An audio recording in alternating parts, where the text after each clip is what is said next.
ब्रह्मा जी के पौत्र शुभ एवं महर्षि च्यवन के पुत्र दधीची आपस में घनिष्ठ मित्र थे। एक बार दोनों में एक विवाद उठ खड़ा हुआ। विषय था क्षत्रिय श्रेष्ठ है अथवा ब्राह्मण। शुभ का कहना था कि क्षत्रिय श्रेष्ठ है, जबकि दधीची ब्राह्मण को श्रेष्ठ बता रहे थे। उनका विवाद कुछ ज्यादा ही बढ़ गया। उग्र स्वभाव के दधीची ने अपने बाएं हाथ की मुष्टि से शुभ के मस्तिष्क पर आघात कर दिया। मुष्टि का प्रहार होते देख शुभ क्षुब्ध हो उठा। उसने अपना वह व्रज उठाया जो उसने तपस्या करके पितामह ब्रह्मा से प्राप्त किया था, उसे दधीची पर चला दिया। वज्र के वार से दधीची की पसलियां टूट गईं और वह बेहोश होकर नीचे गिर गए। फिर जैसे ही उनकी मूर्छा भंग हुई, उन्होंने अपने योग बल से शुक्राचार्य का स्मरण किया। तुरंत ही शुक्राचार्य वहां उपस्थित होकर बोले, क्या हुआ वत्स, तुम्हें ये चोट कैसे लगी?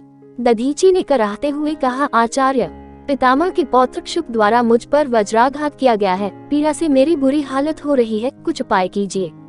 शुक्राचार्य तुरंत उपचार में जुट गए और कुछ ही पलों में दधीची की टूटी पसलियों को जोड़ दिया। दधीची फिर से भले चंगे हो गए। उन्होंने शुक्राचार्य का आभार व्यक्त करते हुए कहा, आचार्य, आपने तो मुझे क्षण मात्र में ही एकदम स्वस्थ कर दिया। कहाँ से सीखी यह विद्या आपने?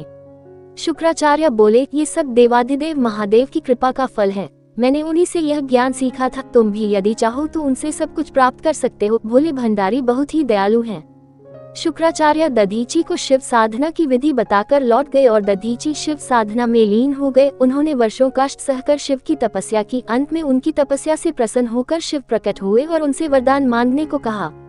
दधीची ने शिव को प्रणाम करके कहा, भगवान, यदि आप मेरी तपस्या से प्रसन्न हैं तो मुझे ऐसा वरदान दीजिए कि मैं कभी कमजोर न रहूं, किसी शस्त्र का मुझ पर कोई असर न हो, देवताओं के किसी भी अस्त्र शस्त्र से मेरी मृत्यु न हो।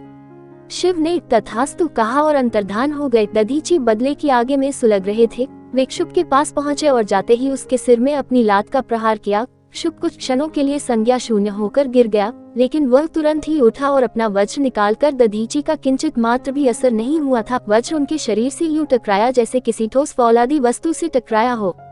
फिर इससे पहले कि दधीची उस पर फिर से वार करते, वह वहां से भागकर एक निर्जन स्थान में पहुंचा और विष्णु की आराधना करनी आरंभ कर दी। विष्णु प्रकट हुए। शुभ ने उनकी स्तुति करते हुए कहा, भगवान, मैं दधीची को जीतना चाहता हूँ, मेरी इच्छा पूर्ण करें। विष्णु बोले, वत्स, मैं तुम्हें ऐसा वर देने के लिए विवश हूँ। दधीची भगवान शिव का परम भक्त है। मैं भगवान शिव के भक्त का कोई हित होते नहीं देख सकता। तुम कोई और वर मांग लो।